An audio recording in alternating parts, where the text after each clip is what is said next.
Okey, baik. So perubahan keseimbangan.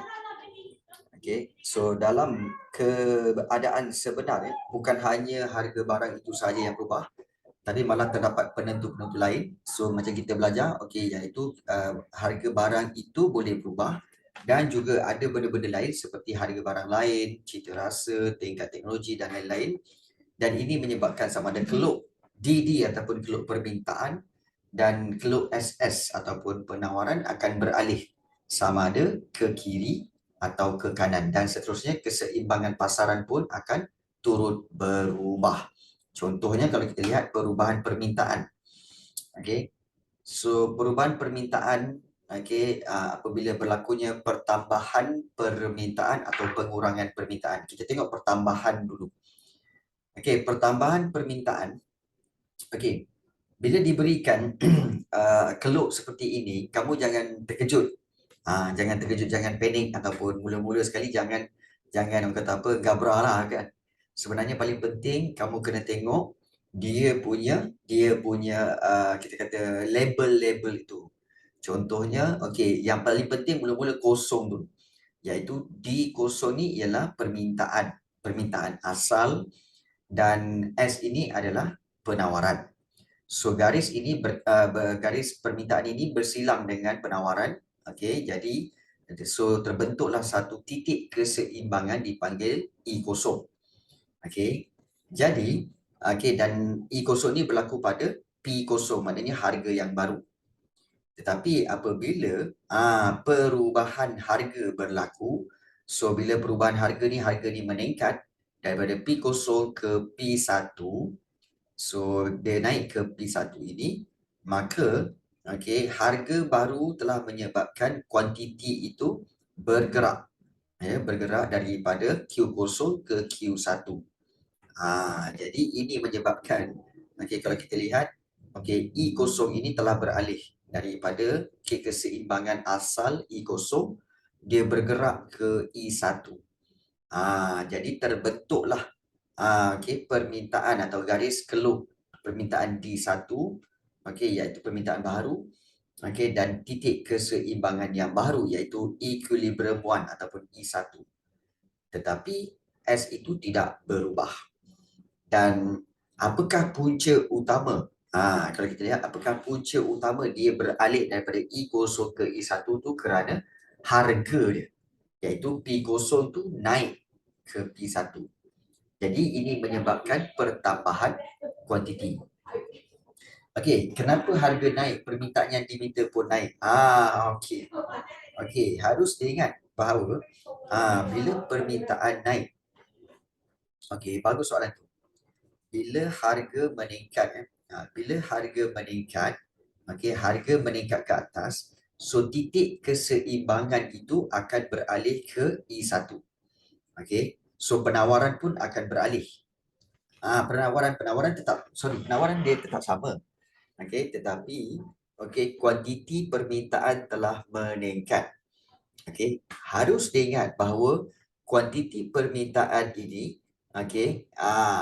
adalah sebenarnya kuantiti permintaan yang sebenarnya dianggap sebagai orang akan minta Q1. Orang akan minta pada Q1. Orang akan minta pada Q1. Ini berdasarkan anggapan. Tetapi, kedua-dua ini boleh menjadi pemboleh ubah tau. Contoh kalau katakan harga beras, bukan harga beras, harga phone naik. Permintaan penawaran tetap sama. Jadi bila harga phone naik, maka kuantiti permintaan dijangkakan naik daripada Q0 ke Q1. Namun begitu, banyak faktor lain. Sebagai contoh, apabila harga naik, orang tidak lagi minta. Permintaan tu berkurangan. So permintaan berkurangan akan menyebabkan kuantiti ini akan push ke bawah. Dia boleh push ke bawah balik. Maka mau tak mahu, kilang akan terpaksa ataupun peneruan terpaksa turunkan harga balik kembali kepada I0. Dia bergantung kepada harga dan kuantiti. Ada bergantung kepada kedua-dua itu. Tapi ini secara teorinya lah. Secara teorinya, secara praktikalnya, bila bila kita katakan kilang tu dah naikkan harga, nak turunkan harga tu memang payah lah. Nak turunkan harga tu memang payah lah. Itu fakta dia lah. Kalau harga dah naik, nak turun tu memang susah. Sebab apa? Sebab apabila harga barang naik, okay, dan kuantiti tu dia akan tambah, maka kebiasaannya pengeluar akan cuba mencari pelanggan-pelanggan baharu. Dan pelanggan-pelanggan baharu inilah yang akan mengekalkan harga keseimbangan pada P1. P1. Itu realitinya lah. Itu realitinya. Tapi apa yang kita belajar sekarang ni adalah dia punya teori. Apa yang kita belajar ni adalah teori sebenarnya. Okay, so dia kalau kita lihat dia teori permintaan dan juga keseimbangan pasaran memang macam tu. Teori teori. So dia ada banyak faktor lain seperti yang berlaku lah. Tapi secara asasnya ini teori dia. Sebagai contoh kalau kita lihat penerangan di sini, keseimbangan pasaran asal tercapai apabila keluk SS itu bersilang dengan keluk permintaan pada titik E0. Kemudian apabila keluk DD beralih ke kanan dari D0 ke D1 dan keluk SS tetap, keluk permintaan penawaran tetap, maka kuantiti permintaan lebih banyak daripada kuantiti penawaran. Maknanya, kuantiti permintaan lebih banyak daripada kuantiti penawaran. Jadi oleh sebab itu kalau kita lihat kesannya harga cenderung untuk naik ke P1.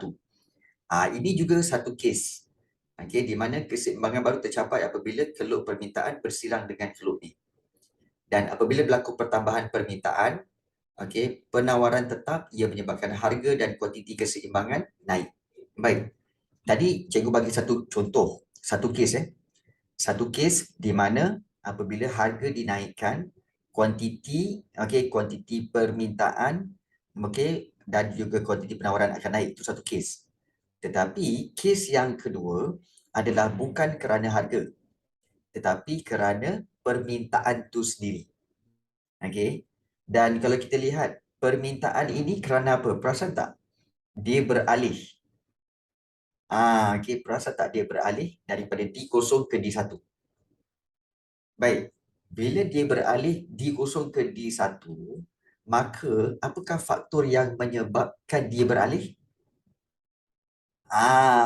Apakah faktor? First of all, kamu kena tengok apakah faktor. Sekejap, cikgu tengok ya. Apakah faktor? Faktor peralihan. Peralihan keluk. Keluk DD. Keluk DD. So, pertama kerana apa? Permintaan meningkat. Pertama sekali bukan permintaan meningkat. Bukan permintaan pasaran. Permintaan meningkat sebab apa? Apakah sebab dia? Kita tahu sebab perubahan permintaan kerana ada dua. Iaitu yang pertama, kerana harga barang itu sendiri. Yang kedua, kerana faktor-faktor lain. Yang ini, faktor peralihan keluk DD ialah faktor lain. Faktor lain. Iaitu faktor bukan harga. Bukan harga barang itu. Seperti apa? Yang pertama seperti cita rasa, kemudian musim, kemudian juga dasar kerajaan ataupun pendapatan pengguna, kemudian juga dasar kerajaan, kemudian juga jangkaan harga masa depan. Ya, betul. Jadi, kalau kita lihat di sini, faktor peralihan ini adalah datang daripada faktor bukan harga. So, kenapa dia beralih? Sebab ini. Semua hal ini. Dan ini semua adalah apa? Ini semua adalah permintaan. Permintaan iaitu DD. So, bila DD ni bertambah, maknanya DD bertambah, bila permintaan bertambah, kuantiti permintaan itu bertambah. So, punca utama dia adalah di sini. Punca utama dia adalah di sini. Dia bukan punca harga, tapi puncanya di sini. So, bila permintaan bertambah, harga statik. Ini nombor satu, permintaan bertambah, tapi harga masih statik pada P0, maka mahu tak mahu harga akan dipush naik ke atas menjadi P1.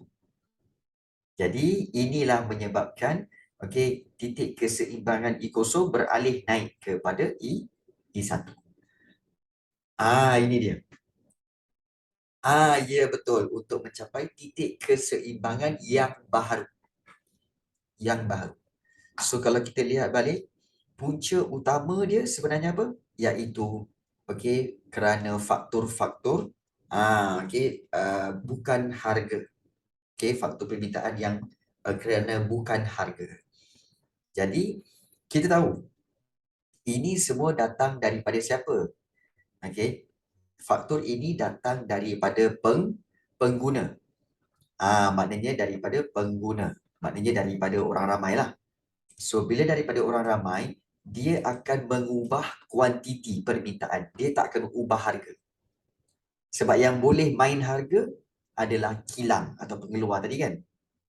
Kilang atau pengeluar tadi.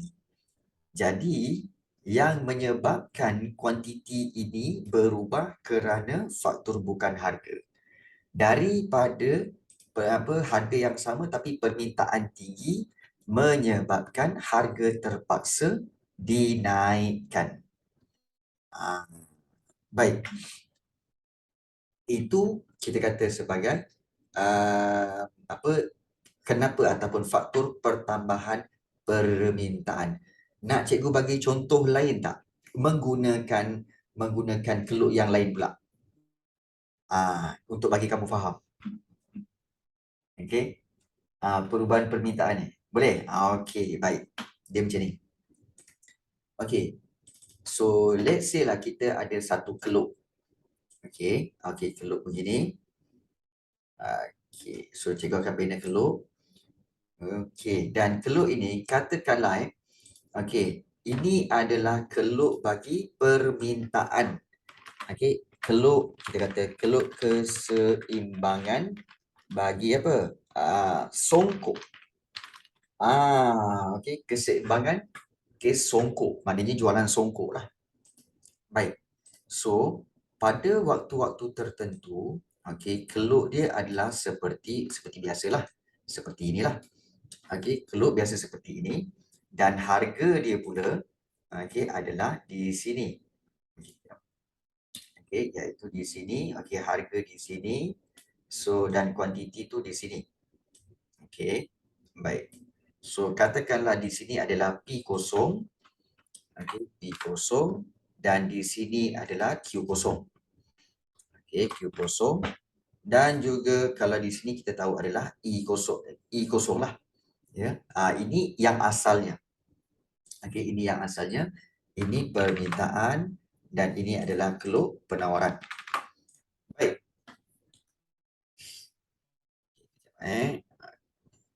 Baik. So ini pada harga biasa. Baik. Tetapi kita tahu bahawa faktor perubahan faktor perubahan permintaan antaranya ialah seperti cita rasa yang kemudian musim dan sebagainya lah. Baik, kita ambil musim. Songkok apabila pada musim perayaan, iaitu pada hari raya puasa, hari raya korban semua kan, permintaan tinggi. Permintaan tinggi, maka ini menyebabkan kuantiti dia daripada sini telah bertambah, beralih menjadi Q1. So titik tu beralih ke sini. So bila titik beralih ke sini iaitu Q1, tiba-tiba kita kata let's say lah, ya betul. Jadi bila mula-mula orang tu mungkin jual songkok tu pada harga, let's say lah songkok tu pada harga asalnya RM18. Yes, RM18. So kuantiti bulanan biasanya jual songkok ni mana ada orang beli selalu tiap-tiap bulan kan. Orang beli katakanlah dalam sebulan orang beli dalam 30 unit saja. Okey, 30 unit saja. Okey, sebulan. Baik, tiba-tiba pada musim perayaan dia naik menjadi berganda, menjadi katakan 70 unit. Okey, 70 unit pada musim perayaan tu. Jadi, mahu tak mahu, okey, kalau kita lihat harga, okey, kuantiti yang bertambah ini menyebabkan, okey, menyebabkan harga terpaksa dinaikkan. Dinaikkan kepada harga yang baharu. So, harga pun meningkat pada RM, katakanlah RM25. Ya, dan kenapa harga ini boleh naik? Kerana faktor, okey, faktor, ini jadi P1 lah. Okey. Jadi kerana apa dia meningkat? Kerana faktor kuantiti permintaan ini meningkat. Permintaan ini meningkat. Dan kenapa permintaan ini meningkat? So musim. Baik. Ya, betul, betul. Wajib naikkan harga sebab nanti kalau stick pada situ, kuantiti dia cepat habis. Kuantiti cepat habis. Jadi tak balance, betul, tak balance. Betul, tak balance. Jadi dia perlu naikkan supaya dia meet kepada harga dan juga unit. Kalau dia nak stick boleh. Tapi kalau dia stick juga bermakna di sini kalau kita lihat kita akan terbentuklah satu kita kata sebagai satu garisan permintaan yang baru di sini. So bila beralih tu ke sinilah. Nampak tak? So dia beralih di sini jadilah garisan yang baru iaitu jadi D1. D1 kat situ.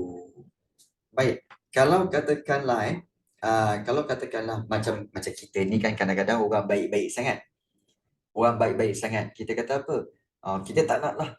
Kita tak naklah naikkan harga, kita nak stick pada harga RM18 tu. Kita tak naklah buat ni. Kita nak jual. Kat sini je. Maka menyebabkan dia tak balance. Iaitu kalau kita lihat harga masih lagi pada RM18 dan kita mampu bagi untuk 30 unit. Tapi permintaan dah 70 unit dah. Permintaan dah 70 unit. So ada kat sini lagi kekurangan. Kekurangan supply. Kekurangan supply kat situ. Ya, betul. Kekurangan supply kat sini. Jadi menyebabkan dia rugi 40 unit. Sebab apa? 40 unit tu dia tak boleh supply. Oh, sorry lah, kita buat 30 saja. Dalam bulan ini. Permintaan banyak ni. Oh, tak boleh lah, kan? Jadi, sebab apa? Kita memang bajet ni je. Tapi permintaan banyak. So, untuk memenuhi permintaan 70 unit ini, maka dia terpaksa juga macam mana pun naikkan harga ini. Supaya apa? Supaya dia meet ataupun dia mencapai titik keseimbangan. Ya, betul. Pengeluar tak dapat cover lah. Tak dapat cover kuantiti penawaran dekat sini nanti. Macam mana nak tahu lebihan tu? Lebihan tu adalah sebenarnya tolak kuantiti je. Kuantiti 1 tolak dengan kuantiti kosong tu je. 70 tolak 30 dapat 40 unit. Tu je. Kamu tolak kan je lebihan tu. Lebihan tu apa? Lebihan. Ini lebihan apa? Ini adalah lebihan. Dia dekat atas ke kat bawah? Dia dekat bawah kan? So dia dekat bawah, dia still adalah lebihan. Ya, lebihan permintaan. Lebihan permintaan. Macam nak tahu atas bawah? Bagus soalan tu. Kan? Yang ini bawah lah ni. Ni semua bawah. Yang ini bawah. Bawah daripada titik keseimbangan. Bawah daripada titik keseimbangan itu dipanggil lebihan permintaan. Manakala kalau dia di atas, okey, contoh cikgu areakan dia warna hijau. Okey, yang atas ini semua adalah lebihan penawaran. Yang atas ini adalah lebihan penawaran. Okay. Dan yang di bawah ini adalah lebihan permintaan. Lebihan permintaan. Jadi, so segala yang di bawah titik keseimbangan tu, bawah E tu, itu adalah lebihan permintaan. E1. So bawah tu, itu semua adalah lebihan permintaan. Atas, itu adalah lebihan penawaran. Dan jadi secara logiknya, Zarif, secara logiknya kalau kamu lihat, kenapa berlaku lebihan-lebihan ini? Sebenarnya kalau kita lihat lebihan-lebihan ini boleh tengok kepada keluk tu sendiri. Sebagai contoh, okey, kalau kita lihat keluk-keluk ni sebenarnya, bila dia berada di bawah, okey, contohnya kita lihat berada di bawah tu ya. Okey, kalau di bawah, okey, sini kita tahu dia keluk SS. Okey, yang ini keluk DD, betul? Jadi, mana yang kat kanan dulu? Yang di kanan adalah DD.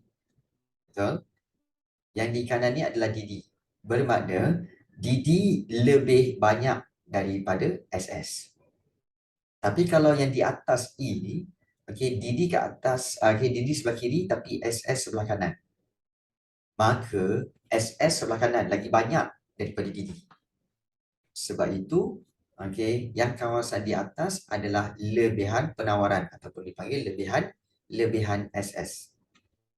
Manakala yang di bawah ini, okey, kita tahu, okey, DD ni sebelah kanan, SS sebelah kiri, maka ini lebihan DD.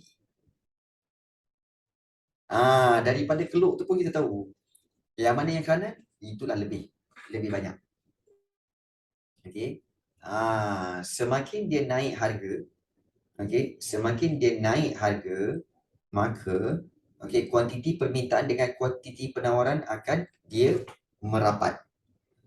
Dan bila dia naik lagi tinggi, maka dia akan bersilang dan membentuk equilibrium ataupun dipanggil keseimbangan. Itulah dia. Itu je sebenarnya teori dia. Itu je. Okay. Itu je teori dia. So, itu dikatakan lebihan. Okey, kita berlaku tentang keluk keseimbangan songkok. So, ini kita kata sebagai kes pertambahan, okey, pertambahan, okey, permintaan ataupun pertambahan DD. Okey.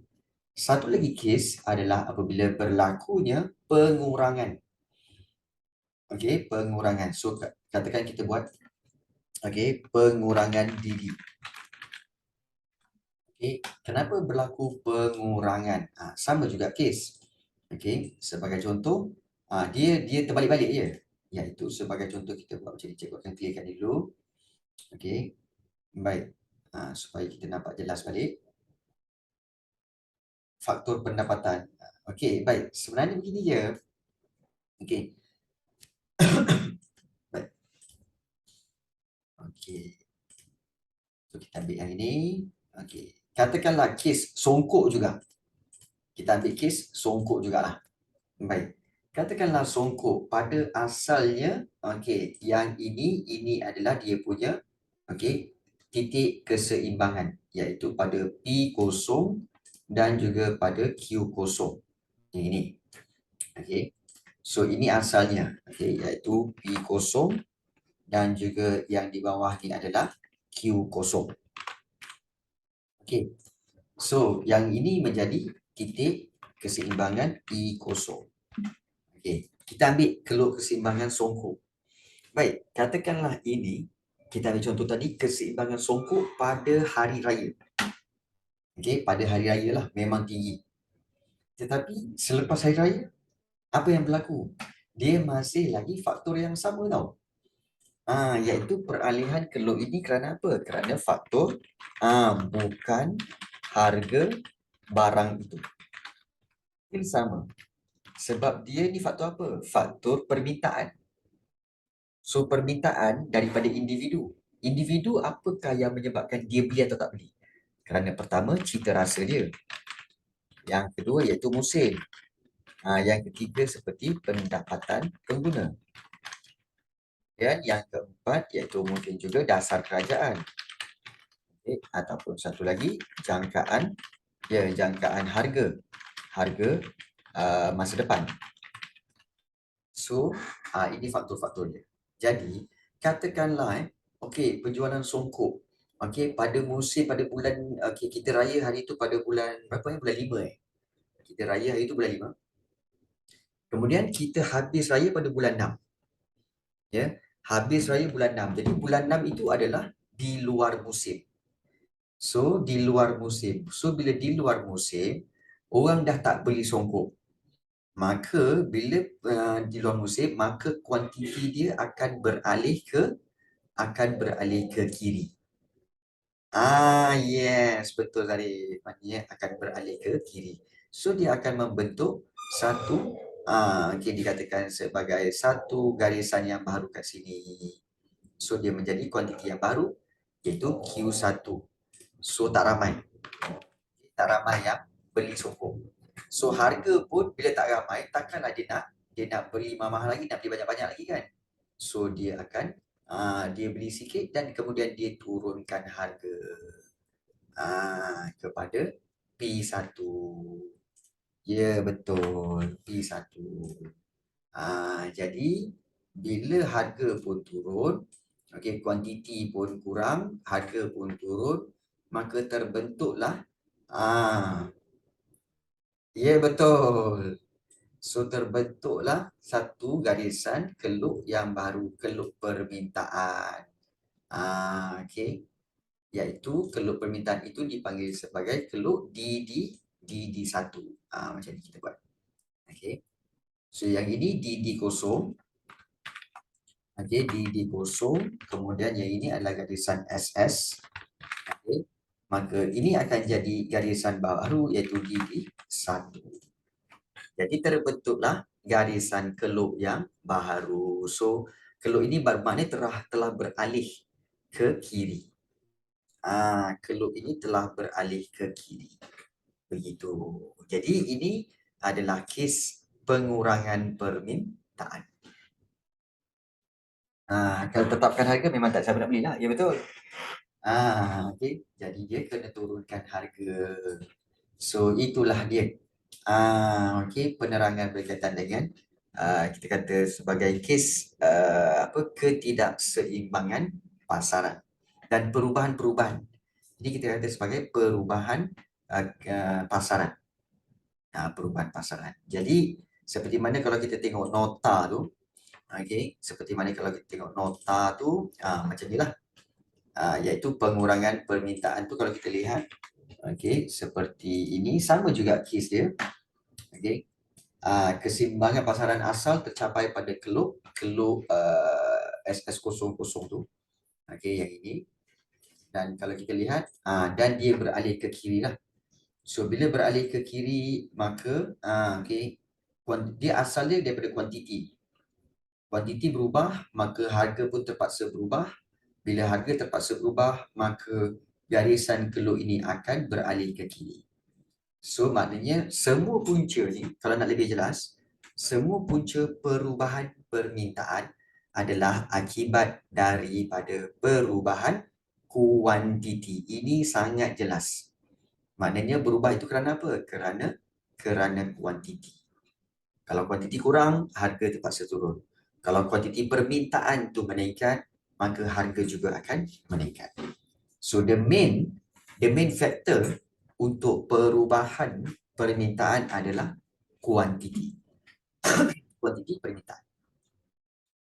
Okey. So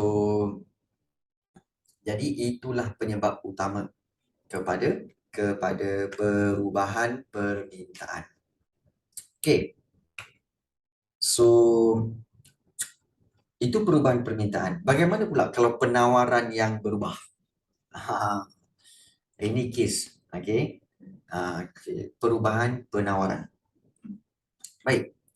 Perubahan penawaran, okey, kita tengok sama juga macam permintaan tadi yang kita belajar tadi, okey, iaitu okey, kita kata permintaan.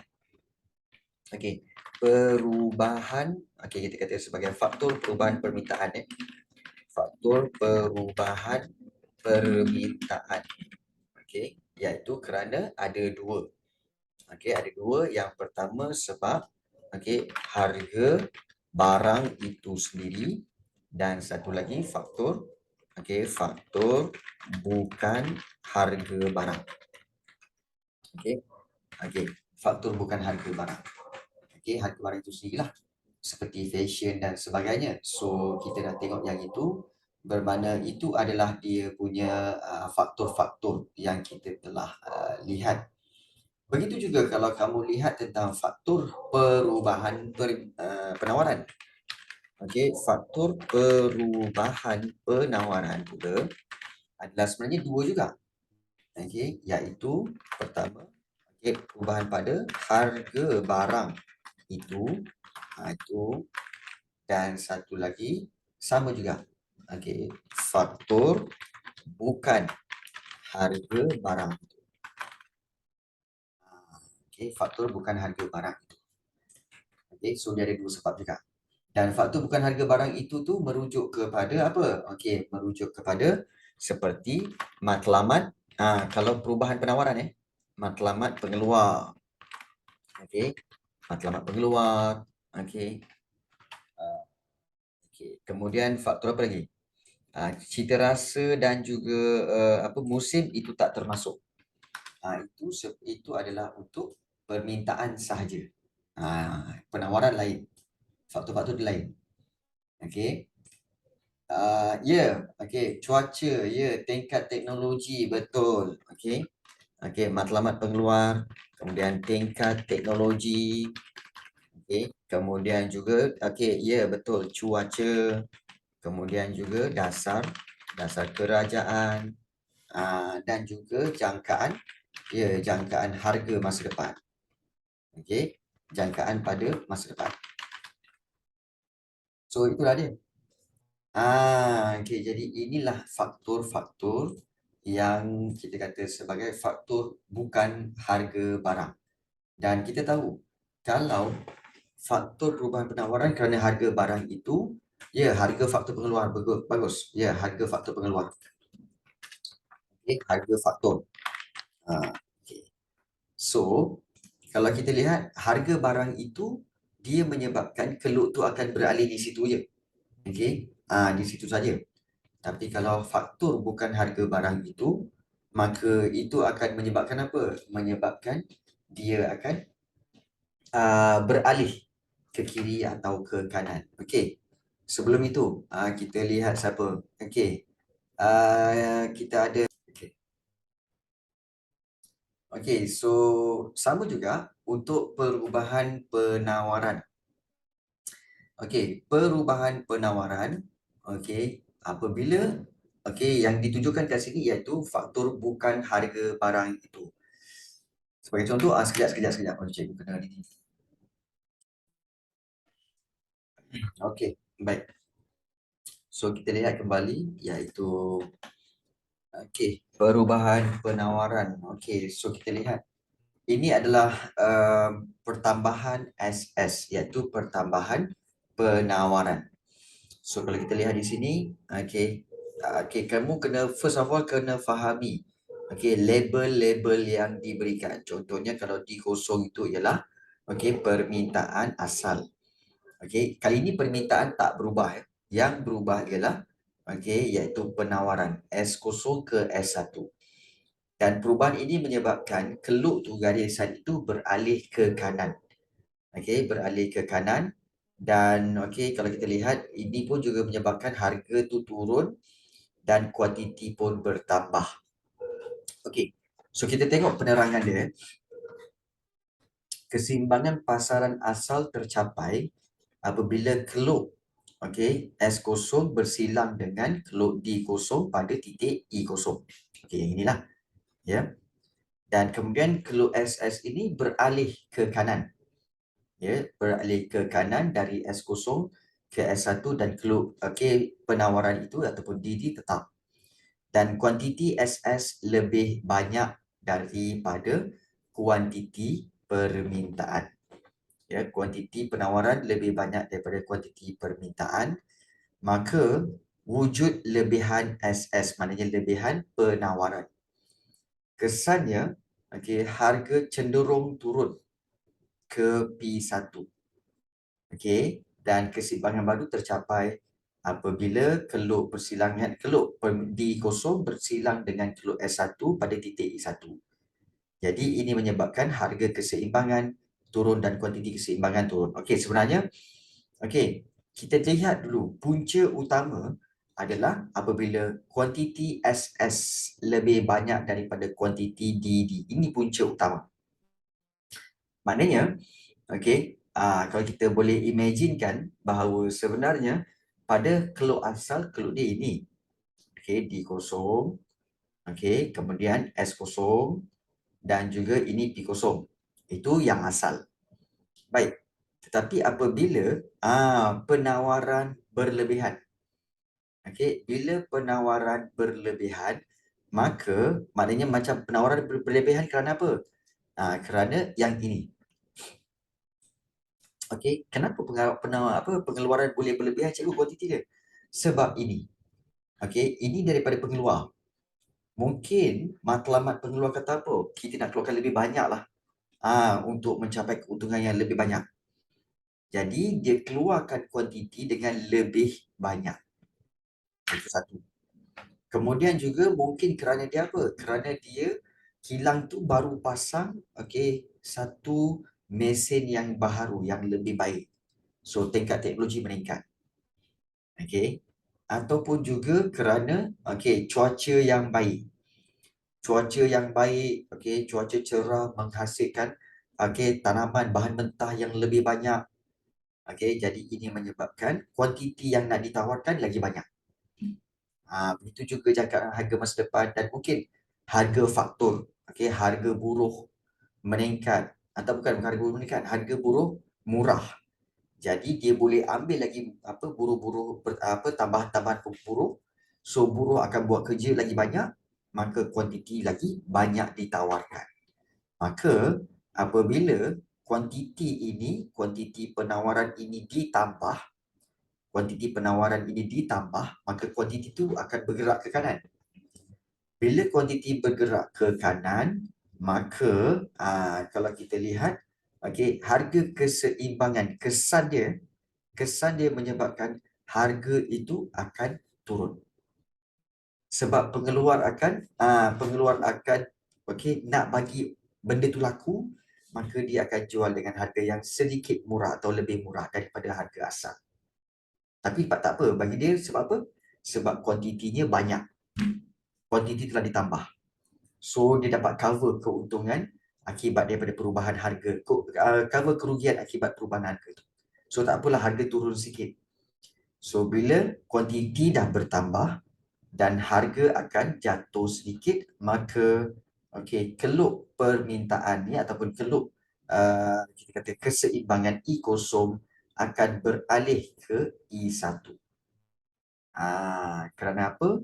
Kerana S1 ini telah bergerak ke kanan. Jadi itu dia punya kita kata explanation dia ataupun penerangan dia. Baik, sebelum tu Aina dengan Zarif faham tak ni? Faham. Aina, tak faham bagi tahu, easy tak faham bagi tahu, nanti cikgu explain dengan gunakan contoh lain. Aina boleh? Faham cikgu rasa ni kamu dah belajar. Dan juga pengurangan SS pula. Kalau kita lihat pengurangan SS, iaitu apabila pengurangan ini berlaku apabila katakanlah matlamat pengeluar kata, bulan ni saya nak kurangkan lah. Kilang kata nak kurangkan produk. Kemudian cuaca, cuaca tak menentu, asyik hujan, maka kuantiti pun berkurangan. Akibat faktor cuaca yang kita ambil cuaca Apabila cuaca hujan aja kan, jadi kuantiti yang dikeluarkan berkurang. So bila kuantiti ini berkurang, maka permintaan tetap sama. Ya, permintaan tetap sama. Permintaan kat sini. Dia tetap sama. Dekat situ okey, jadi bila permintaan tu tetap sama kat sini, okey, kuantiti pula terpaksa kurang, maka harga terpaksalah dinaikkan. Jadi kesan daripada kuantiti ini, harga terpaksa dinaikkan. So bila harga dinaikkan daripada P0 kepada P1, maka terbentuklah terbentuklah kita kata keseimbangan pasaran yang baru. Keseimbangan pasaran yang baru. Jadi inilah menyebabkan kita kata keluk S0 ni beralih ke S1. Jadi itulah dia. Okey. Itu berkaitan dengan keseimbangan, dan kalau kamu nak cikgu bagi faham lagi, cikgu boleh bagi contoh. Okey, contohnya lah okey, kita ambil contoh. Tadi kita ambil contoh songkok. Sekarang kita ambil contoh lain lah. Okey, kita ambil contoh lain. Okey, kita ambil satu kelop. Okey, baik. So, okey, baik.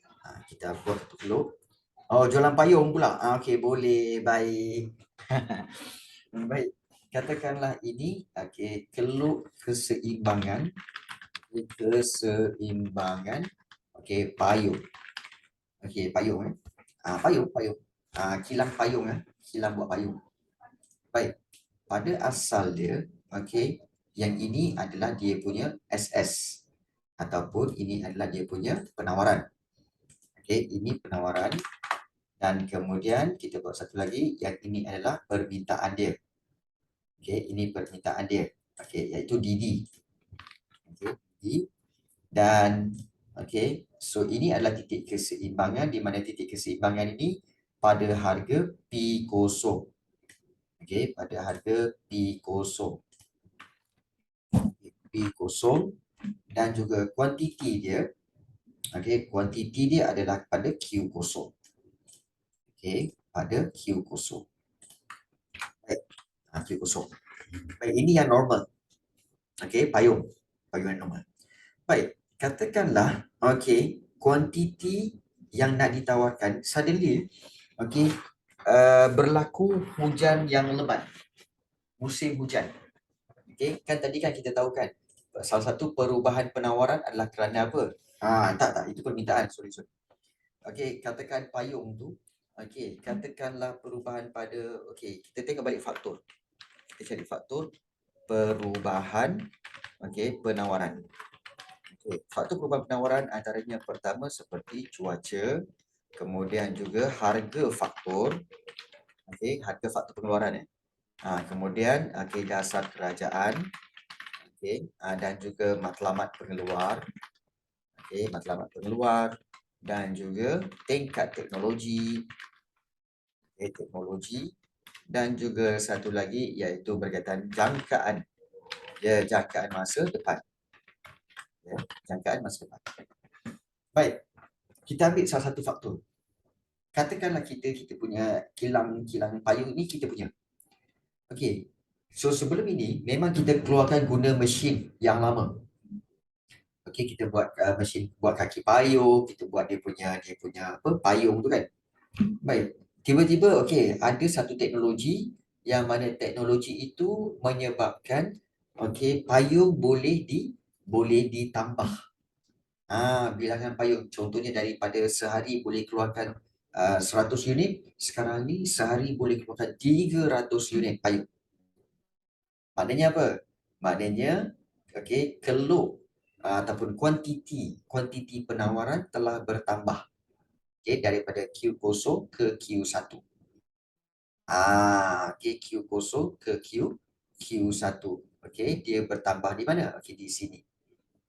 Dia bertambah di sinilah Q1. So kita tulis dulu Q1. Q1 kat sini. So sebab apa? Sebab kita dah ada tingkat teknologi baru, di mana kita dah ada mesin okey, untuk menambah pengeluaran daripada Q0 ke Q1. Contoh Q0 tu mungkin kita boleh keluarkan 100 unit saja sehari. Okey, 100 unit. Sekarang dah boleh keluarkan Q1 iaitu 300 unit. Okey, 300 unit. Okey, jadi ini menyebabkan penawaran bertambah. Bila penawaran bertambah lah. Bila penawaran bertambah di sini, maka harga yang boleh ditawarkan adalah iaitu adalah di sini.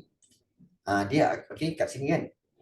Kalau katakan kilang kata, oh kita nak jual 300 unit pada harga yang sama. Pada harga yang sama. Contoh harga dia kita ambil lah P0 ni iaitu RM RM18. Contoh. Okey, untuk payung. RM18 harga dia. Payung tu. Baik. Jadi, pada harga RM18 kita boleh supply 100 unit. So kalau kita nak jual 300 unit, kalau kita nak keluarkan 300 unit, boleh tak kita jual pada harga yang sama? Tak boleh.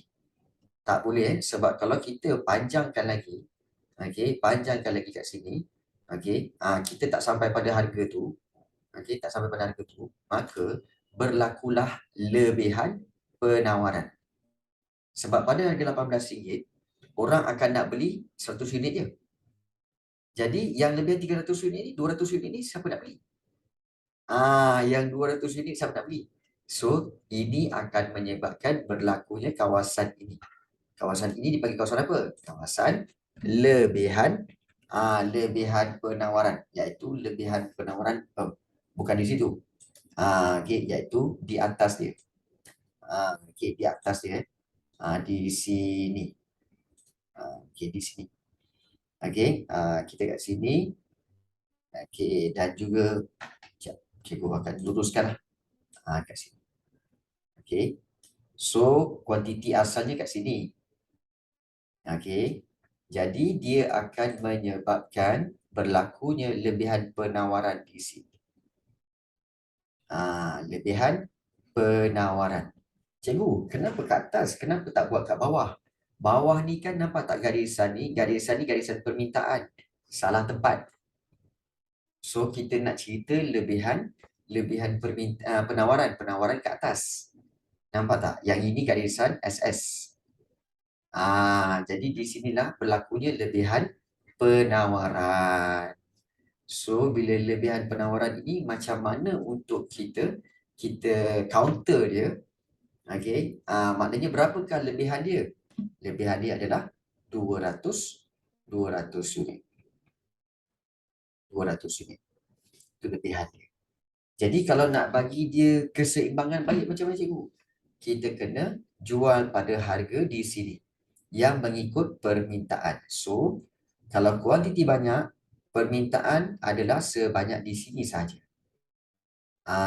Iaitu di sini saja. Iaitu kuantiti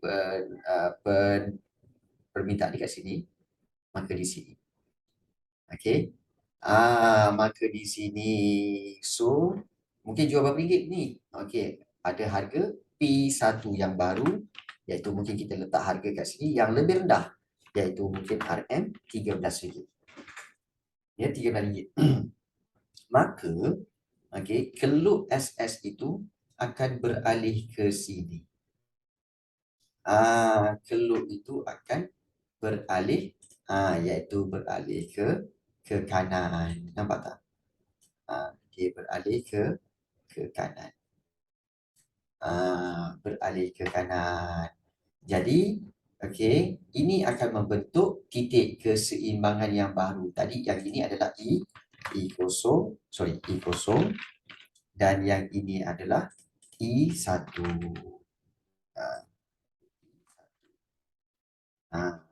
Jadi terbentuklah keluk keseimbangan yang baru, dan ini kerana apa?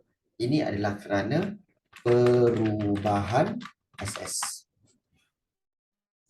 Perubahan SS.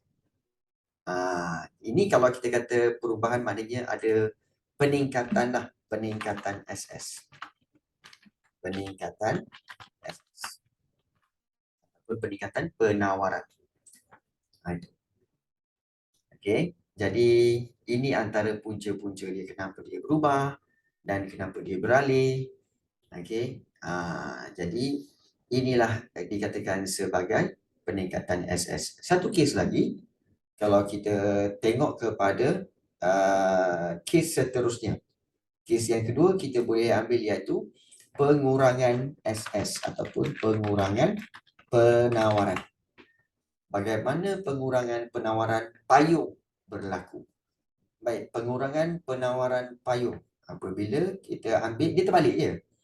Sebagai contoh, kalau kita padamkan yang ini semua, okay, kita masih lagi pada yang ini. So, kita biarkan saja yang yang ini. Bagi jelaslah. Kita biarkan itu je. Baik, yang itu keluk permintaan. Ingat keluk permintaan tidak berubah. Yang berubah ialah keluk penawaran. Katakan keluk penawaran pada asalnya berlaku di sini. Ini SS. Ini SS. Ini dikira sebagai SS1. Baik. Kemudian kita tahu kuantiti dia di sini. Kita tukarlah kali lain. Sekarang keliru pula. Ini kuantiti dan ini juga adalah pada harga. Ini harga. So ini harga dan kita tahu ini adalah Q0. Ini adalah Q0 dan juga ini adalah P0. Baik. So ini pada hari biasa. Baik, katakanlah tiba-tiba kes, kita ambil kes lain pula iaitu harga faktor. Apabila katakanlah kita belajar bahawa harga faktor ni maksudnya apa? Faktor pengeluaran buruh, tanah, modal usahawan. Baik, katakanlah buruh. Buruh menuntut untuk dinaikkan gaji. Kami pekerja-pekerja kilang payung ni dah lama tak naik gaji. Jadi kami menuntut kenaikan gaji. Jadi bila gaji meningkat, maknanya harga faktur mahal, betul? Bila harga faktur meningkat, gaji mahal. Bila gaji mahal, maka boleh kilang boleh bayar, tapi kuantiti untuk dikeluarkan payung, kuantiti payung yang dikeluarkan terpaksa dikurangkan. Sebab kos. Tak cukup kos, maka kuantiti itu akan beralih ke sebelah kiri. Maka bila ke sebelah kiri, menjadi Q1. Q1. Maknanya, contohnya daripada 100 unit tadi, kita kata 100 unit. 100 unit sebulan kita keluarkan. Sekarang ni bila dah gaji naik, terpaksalah kurangkan kuantiti kepada 70 unit je lah sehari. 70 unit lah sehari. Maka, ini menyebabkan pada Q1, kuantiti yang kita mampu keluarkan hanyalah di sini saja. Dan, untuk jual unit itu, maka harga perlu diturunkan menjadi harga yang baru, iaitu P1. Mungkin tadi P1, mungkin pada asalnya RM, kita kata RM RM18. So sekarang ni dah menjadi RM berapa? Sekarang ni dah jadi RM RM13 sajalah payung tu.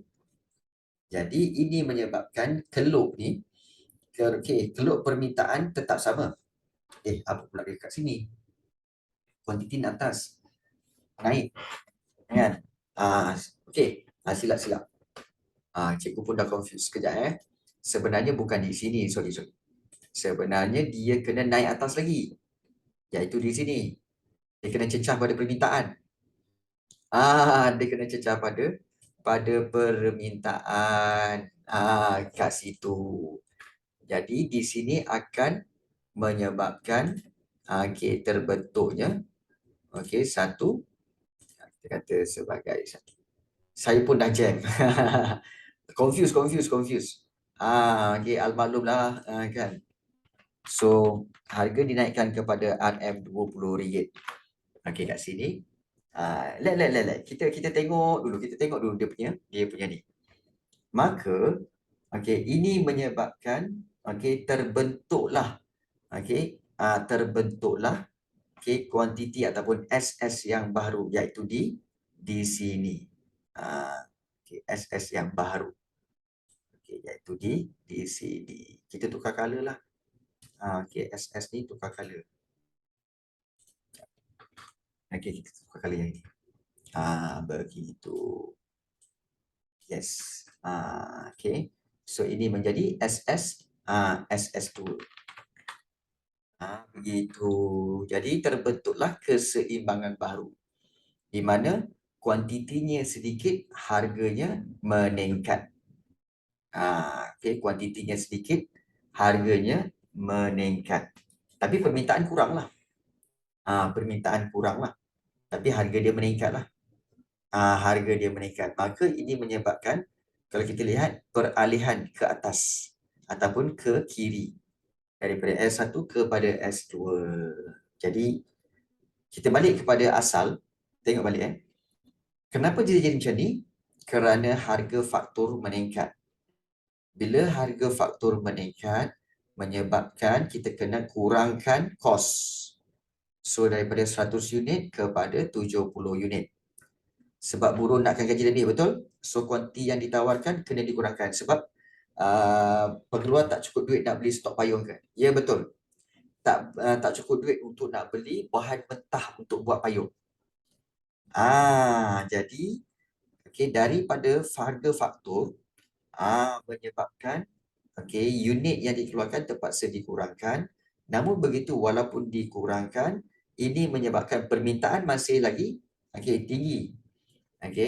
Tinggi, jadi maka terpaksalah kita kata harga dinaikkan. Kesannya harga dinaikkan. Begitu. Namun kuantiti easy. So, harga terpaksa dinaikkanlah. Harga akan dinaikkan sebab kuantiti dah kurang. Kuantiti dah kurang. So, inilah dia keseimbangan baru. So, yang ini adalah E0, maknanya penawaran asal, dan yang ini adalah bukan penawaran, keseimbangan asal, dan ini adalah keseimbangan yang baharu. E0 ke E1. So, itulah dia. Keseimbangan payung. Aina, boleh Aina? Allah, terputus pula ni. Aina boleh faham Aina? Boleh. Boleh baik. So di sini kita sebenarnya telah bincangkan berkaitan dengan dua perkara, iaitu perubahan keseimbangan. Baik, untuk topik perubahan keseimbangan secara kesimpulannya, perubahan keseimbangan adalah sebenarnya perubahan kepada dua, sama ada perubahan permintaan ataupun juga perubahan permintaan, ataupun satu lagi perubahan SS. Perubahan penawaran. Dan perubahan permintaan, perubahan DD itu adalah mungkin sama ada kita kata pertambahan, mungkin kerana pertambahan, ataupun juga pengurangan. Pengurangan DD. Begitu juga dengan perubahan SS. Kenapa? Sama juga, pertambahan ataupun pengurangan DD. Sorry, DD pula SS. Dia confuse jadi. So ini paling penting kamu kena kenal, kena bezakan di antara kedua-dua itu, dan harus diingat untuk memudahkan kamu faham perubahan ini, perubahan pertambahan dan pengurangan SS dan DD ni, DD dan juga perubahan SS ini semuanya berpunca daripada kuantiti. So, kuantiti yang berubah akan push harga. So, bila dia push harga, maka titik keseimbangan akan beralih. Maknanya bermula daripada kuantiti. Dan kenapa kuantiti itu boleh berubah? Kuantiti itu boleh berubah kerana faktor-faktor. Kalau permintaan, faktor permintaan lah. Okey. Okey, kalau penawaran, faktor penawaran. Okey. So itu perubahan keseimbangan. Okey.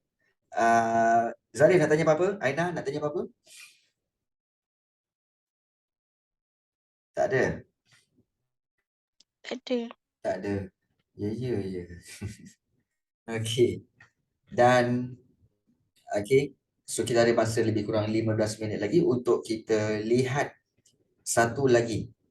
Keanjalan. Okey. Cikgu tahu kamu semua dah belajar tentang keanjalan. Faham tak sebenarnya keanjalan tu? Bila kamu dah belajar kat sekolah, faham tak keanjalan?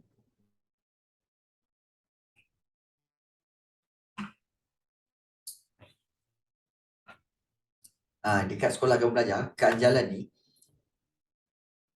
okey, faham, tapi sampai nak calculate tu, ya betul. Formula ingat je, betul. Bagus, formula ingat.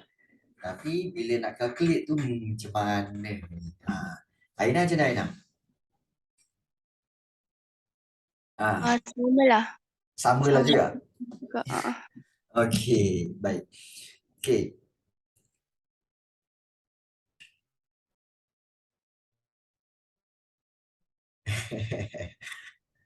Okey. Okey, so kalau kita lihat, first of all, kamu kena tahu dulu apa yang dimaksudkan dengan keanjalan. Apa yang dimaksudkan dengan keanjalan? Itu yang kamu kena faham dulu. Baik, keanjalan. Okey, kita cerita dulu konsep keanjalan dulu ya. Sebab kita nak pergi jauh-jauh.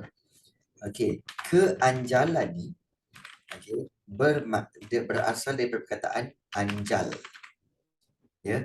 Apa itu anjal? Iaitu kita kata perubahan. Okey, keadaan akibat. Okey, akibat perubahan sesuatu ataupun perubahan situasi. Situasi. So perubahan keadaan ni, perubahan sama ada fizikal ataupun apa akibat perubahan situasi.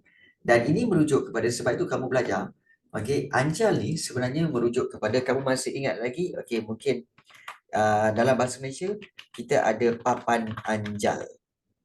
Baik, papan anjal kamu jumpa kat mana? Kat mana kamu jumpa papan anjal?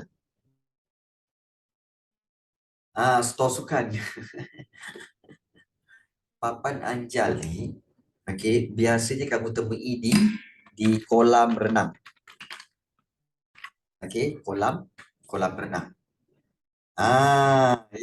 Kolam renang contohnya, kalau kamu tengok kolam renang, okey. Kalau kita lihat kolam renang.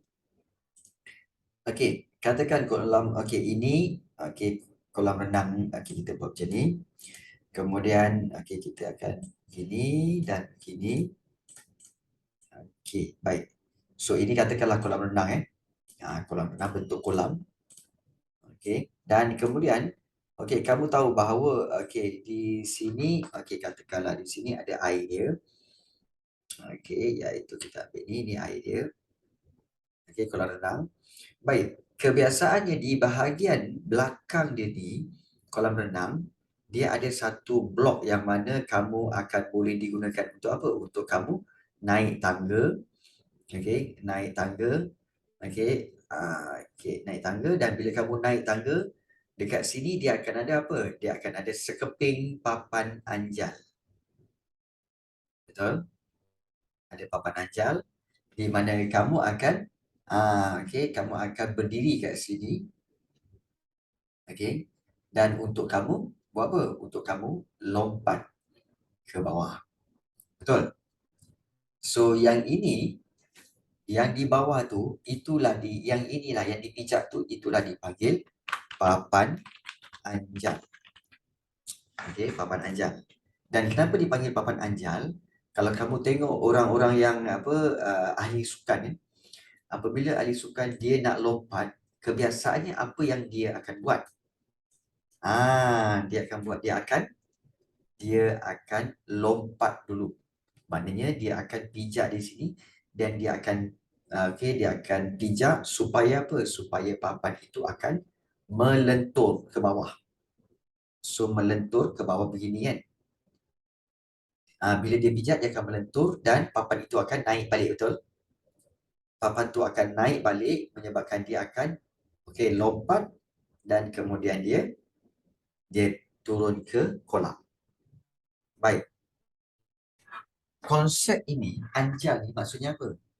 Dengan perubahan yang sedikit, kamu tengok dengan perubahan papan anjal ni, sedikit perubahan papan anjal menyebabkan perenang itu boleh lompat tinggi dan dia boleh terjun daripada tempat yang lagi atas, dan di sinilah jarak dia yang dia dapat untuk turun ke air. Maknanya perubahan yang sedikit ini menyebabkan perubahan suatu situasi yang besar. Itulah asalnya anjal. Dengan perubahan yang sedikit dia pijak tu, zoom, dia boleh lompat lagi tinggi dan turun ke kolam. So itulah dia konsep anjal. Anjal iaitu kita kata perubahan yang perubahan keadaan akibat perubahan situasi. Perubahan keadaan akibat perubahan situasi itu. Okay.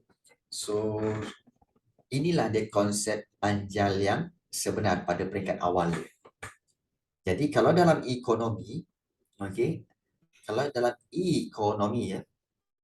dalam ekonomi pula,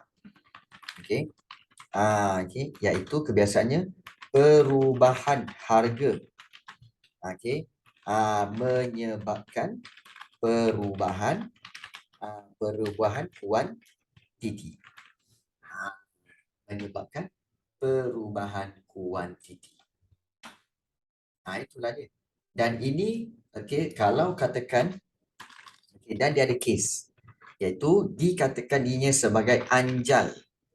Kalau katakan, perubahan kuantiti itu tadi, lebih besar daripada perubahan harga. Dan kalau dia tidak anjal, maksudnya perubahan kuantiti kurang daripada perubahan harga. Macam tu.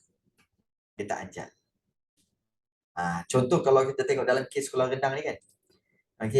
Dalam kes kolam rendang ni, sebenarnya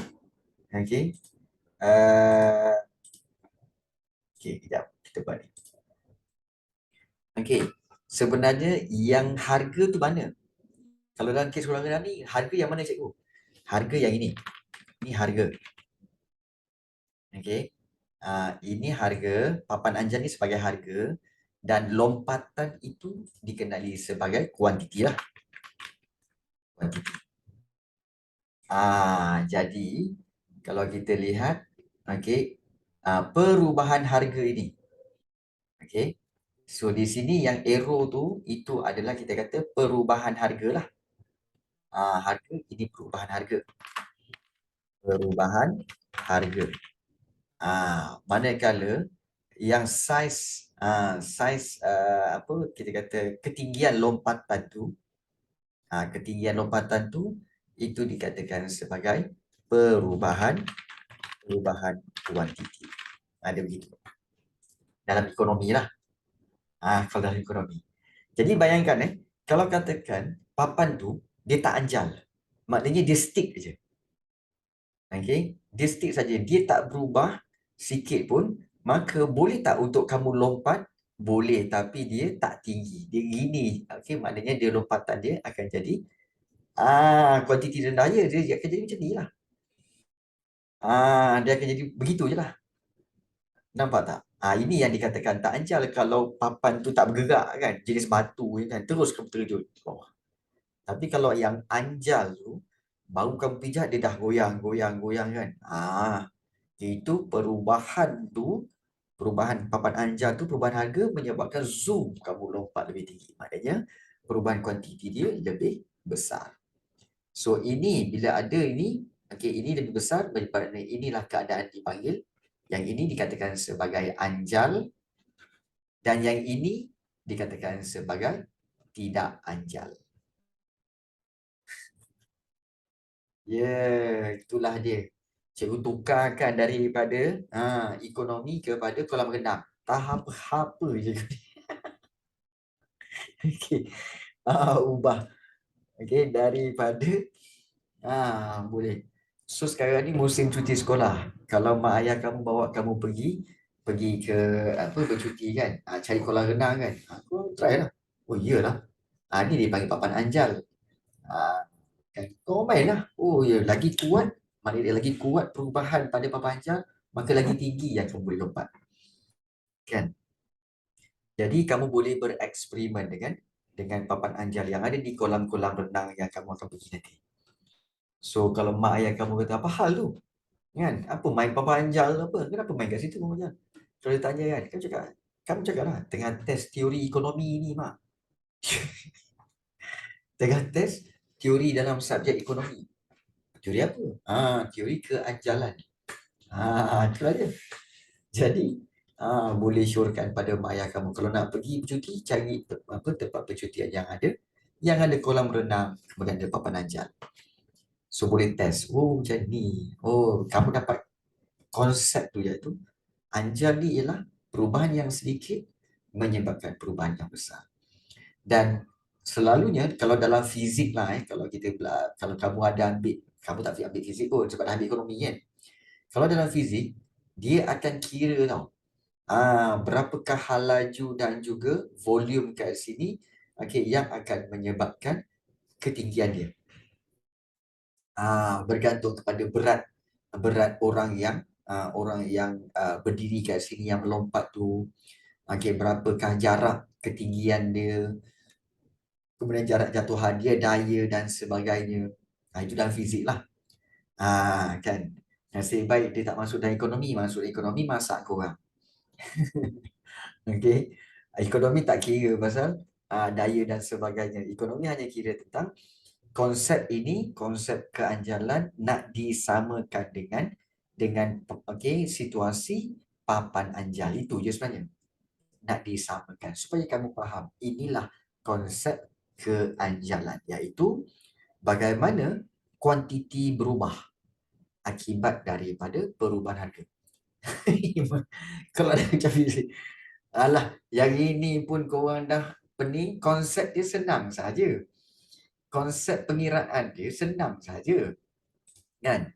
Konsep. Cikgu cakap konsep iaitu macam cikgu cakap tadi, yang ini ada harga, kan?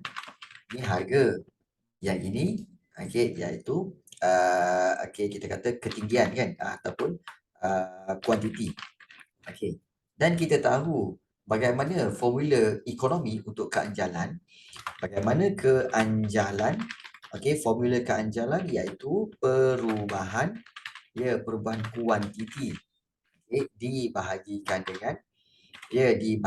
dengan perubahan harga. Yes. Perubahan harga. So kalau lebih tepat lagi peratus lah, betul. Maknanya peratus perubahan kuantiti dibahagikan dengan peratus perubahan harga. Peratus perubahan harga. So sama lah macam ni. Maknanya macam nak kira keanjalan, iaitu peratus perubahan kuantiti,